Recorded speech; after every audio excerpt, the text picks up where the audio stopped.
जिस मापदंड की बात करते हैं तो हमारे भजन लाल जी भी मापदंडों में खरे नहीं उतरते, फिर तो उनको मुख्यमंत्री भी नहीं रहना चाहिए। और अब तो नीम का थाना वो जिला है जिसको वापस लेने के लिए आप और हम लड़ेंगे और जीतेंगे। गृह राज्य मंत्री टेने के आह्वान पे उनके गुंडों ने, उनके बेटे ने 4 किसान और एक पत्रकार को गाड़ी से कुचल दिया। वही देश का प्रधानमंत्री इस देश के अन्नदाताओं से माफी मांगकर काले कानून वापस लेना पड़ा। 400 का नारा दिया था और 240 पे अटक गए, वो भी बेईमानी से, क्योंकि नीम का थाना वो है जिससे दिल्ली से बंबई जुड़ती है। मोदी साहब के बड़े बड़े यार हैं, उनका माल इसी रेल से जाता है। हुड्डा जी का मैं बम्बू ठोकता ही वो तो आदेश निकल जाएगा।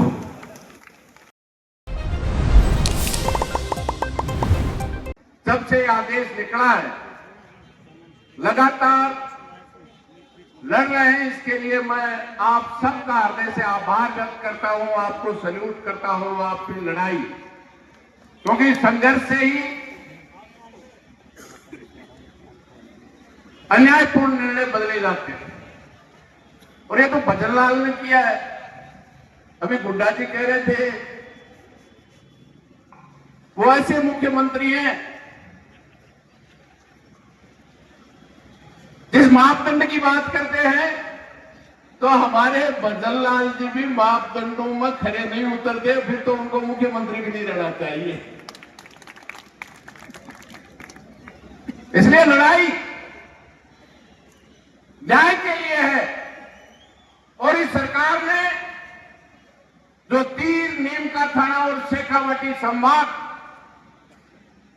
जैसे केएल मीणा जी ने कहा, सब मापदंड पूरे करते हैं।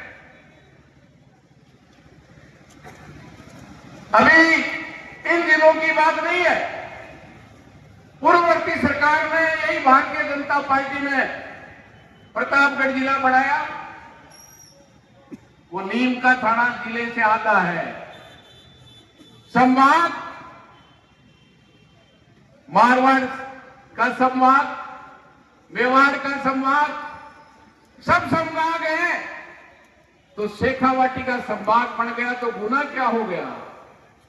तो शेखावाटी सबसे ज्यादा शहादत देती है, सैनिक देती है, व्यापारी देती है, तो उसका हक, दिया हुआ हक छीनना किसी भी तरह से न्याय संगत नहीं।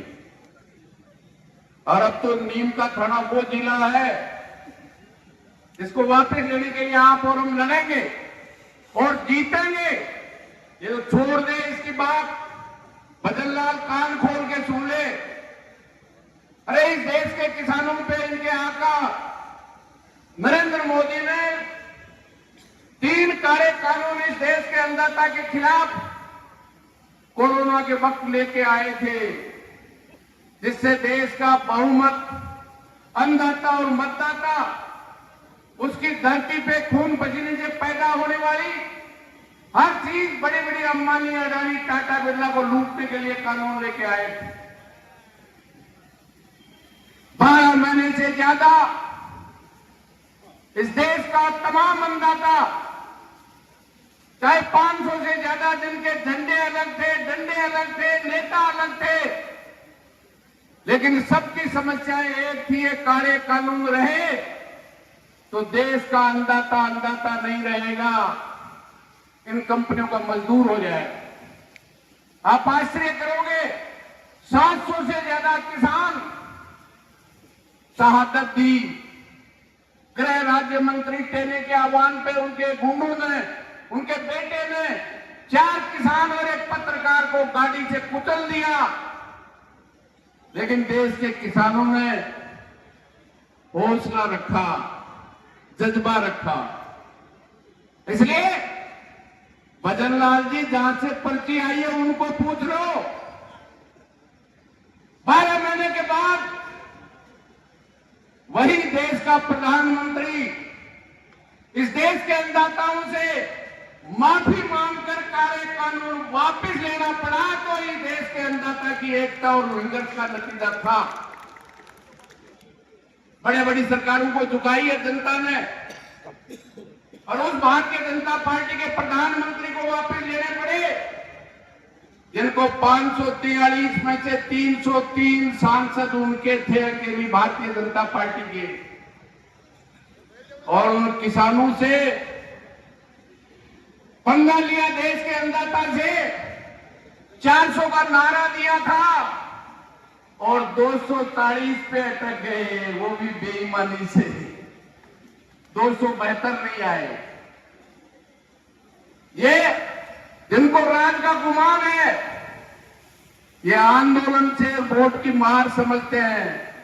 बाकी आप कितनी गालियां दो, कितना इनका काला मुंह कर दो, अगर इनको वोट दे दिया तो फिर समझ में नहीं आती। इसलिए निश्चित रूप से संघर्ष ही एकमात्र रास्ता है और संघर्ष निश्चित रूप से जवानों का जोश भी चाहिए और अनुशासन भी चाहिए। और वो संघर्ष समिति जो लगातार इस अन्यायपूर्ण राजस्थान की सरकार के निर्णय के खिलाफ आप लड़ रहे हैं, वो संघर्ष समिति जो भी आदेश दे, क्योंकि नीम का थाना वो है जिससे दिल्ली से बंबई जुड़ती है। मोदी साहब के बड़े बड़े यार हैं, उनका माल इसी रेल से जाता है। और मोदी जी जिस राजधानी में रहते हैं, हर निर्माण कार्य इस नीम का थाना की ग्रिड से बनता है, उसके अलावा नहीं बनता है। अभी विधानसभा भी चलेगी, लोकसभा भी चलेगी। जो इस अन्याय के खिलाफ न्याय के साथ है वो लड़ेंगे। आप सबकी भावनाओं को विधानसभा और लोकसभा में भी रखेंगे। आप सड़कों पे लड़ेंगे और हम विधानसभा और लोकसभा के अन्याय के खिलाफ लड़ेंगे। निश्चित रूप से वापिस होंगे। जब कानून बने हुए वापिस हो सकते हैं, तो ये तो कानून नहीं ऑर्डर से बने थे, ऑर्डर से निरस्त हुए हैं। हुड्डा जी का मैं बम्बू ठोकता ही वो तो आदेश निकल जाएगा, लेकिन बम्बू अनुशासन के साथ, अपनी मर्जी से नहीं। मैंने तो बहुत आंदोलन किए हैं वसुंधरा जी के खिलाफ, गहलोत जी के खिलाफ भी। राजस्थान की विधानसभा को 4 घंटे तक दरवाजे बंद किए थे। चाहे कर्जा माफी का सवाल, 163 की वसुंधरा, एक भी विधायक अमराराम भी नहीं था।